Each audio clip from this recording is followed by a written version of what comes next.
శ్రీ శివమహాపురాణము రుద్ర సంహిత పార్వతీఖండ అథ ఏకవింశోధ్యాయ. పార్వతికి నారదుని ఉపదేశము.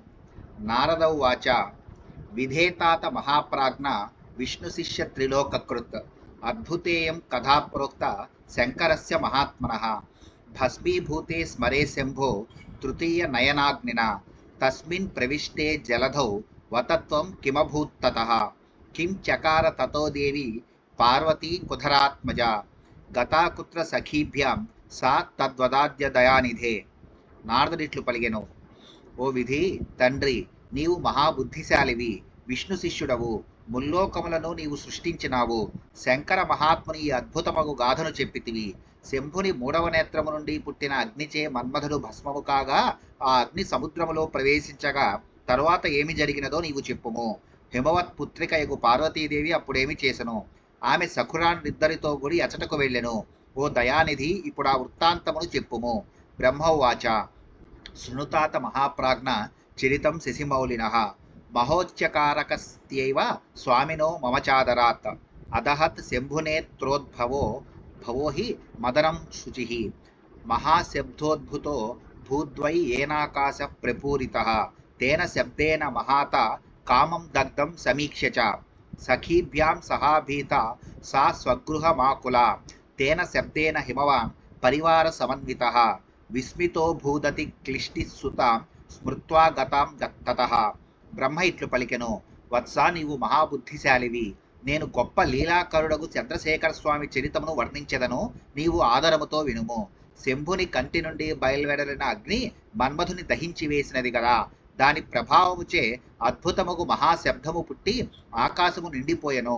దహింపబడిన కాముని చూచి ఆ గొప్ప శబ్దమును విని ఆ పార్వతి భయపడినదై సకురాన్నిద్దరితో కూడి కంగారుగా తన గృహమునకు వెళ్ళెను. ఆ శబ్దమును కుటుంబ సభ్యులతో కూడి ఉన్న హిమవంతుడు కూడా విని శివుని వద్దకు వెళ్ళిన కుమార్తెను స్మరించి విస్మయమును మహాదుఃఖమును పొందెను. జగామ శోకం శైలేశో సుతాం దృష్ట్వాతి విహ్వలాం రుదంతీం శంభు విరహ దాససాదాచలేశ్వరః ఆసాద్య పాణీనా తస్య మార్జయన్న యనద్వయం మాబిభీః శివే రోది రిత్యుక్త్వా తాం తథా గ్రహీత్ క్రోడే కృత్వా సుతాం శీఘ్రం హిమవానచలేశ్వరః స్వమాలయమధాన్నిన్యే సాంత్వయన్నతి హ్వలాం అంతర్హితే స్మరం దగ్ధ్వా హరే తద్విరహాచ్చివా వికలా భూద్భృశం సావైలేభే శర్మణ కుత్రచిత్. శంభుని విరహముచే మహాదుఃఖమును పొంది రోధించుచున్న కుమార్తెను చూచి రాజగు హిమవంతుడు శోకమును పొంది ఆమె వద్దకు వచ్చెను. ఆమెను తన దగ్గరకు తీసుకుని ఆయన కన్నీటిని తుడిచి, ఓ పార్వతి, భయపడకుము, ఏడవకుము అని పలికి ఓదార్చెను. పర్వతరాజగు హిమవంతుడు వెంటనే తన కుమార్తెను ఒడిలో కూర్చుండబెట్టుకొనెను. మరియు మిక్కిలి దుఃఖితురాలై ఉన్న ఆమెను ఓదార్చుచూ తన ప్రాసాదములోనికి తీసుకుని వెళ్ళెను. శివుడు మన్మధుని బూడిద చేసి అంతర్ధానము కాగానే పార్వతి ఆయన యొక్క విరహముచే మిక్కిలి దుఃఖితురాలై ఎక్కడనో మనశ్శాంతిని పొందలేకపోయెను. పితుర్గృహం తదాగత్య మిలిత్వా మాతరం శివ పునర్జాతం తదా మేనే స్వాత్మానం సా ధరాత్మజ నినదం చ స్వరూపం సాహ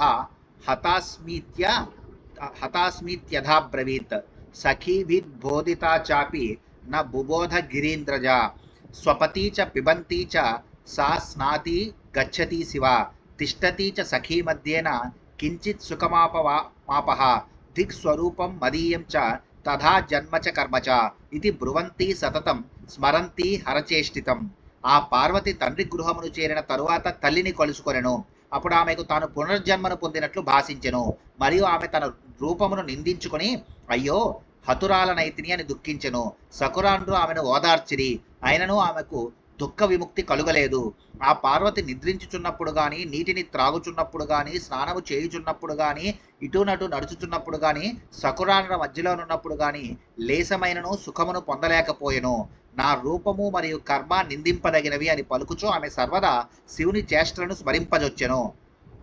ఏవం సా పార్వతీ శంభు విరహోత్క్లిష్టమానస సుఖం న లేభే కించిద్వా బ్రవీచ్చివ శివేతి చ నివసంతి పితుర్గృహే పినాకి గతచేతన సుశోచాధ శివాతాత ముమోహ చ ముహుర్ముహు శైలాధిరాజోప్యధ మేనకాపి మైనాక ముఖ్యా సనయాశ్చ సర్వే తాం సాంత్వయామా సురదీన సుత్వాహరం విస్మారం తథాపి నోసా అధ దేవ మునే ధీమన్ హిమవత్ ప్రస్తరే తదా నియోజితో బలభిదాగా బలభిదాగమస్త్వం కామచారత.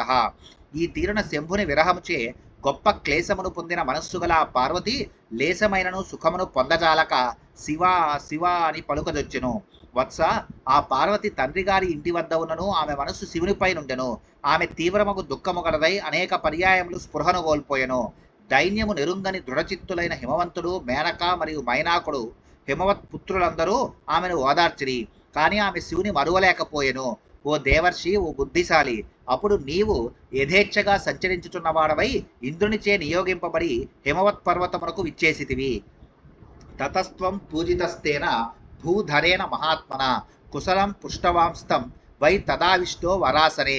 తతః ప్రోవాచ శైలేశః కన్యా చరితమాదితః హరసేవాన్వితం కామదహనం చ హరేణః శ్రుత్వా వోచో మునే త్వం తం శైలేశం శివం భజ. తామంత్ర్యో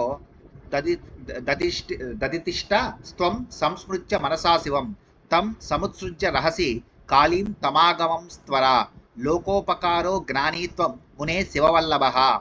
అప్పుడు మహాత్ముడకు ఆ హిమవంతుడు నిన్ను పూజించి శ్రేష్టమగు ఆసనమునందు కూర్చుండబెట్టి కుశల ప్రశ్నలు అడిగాను.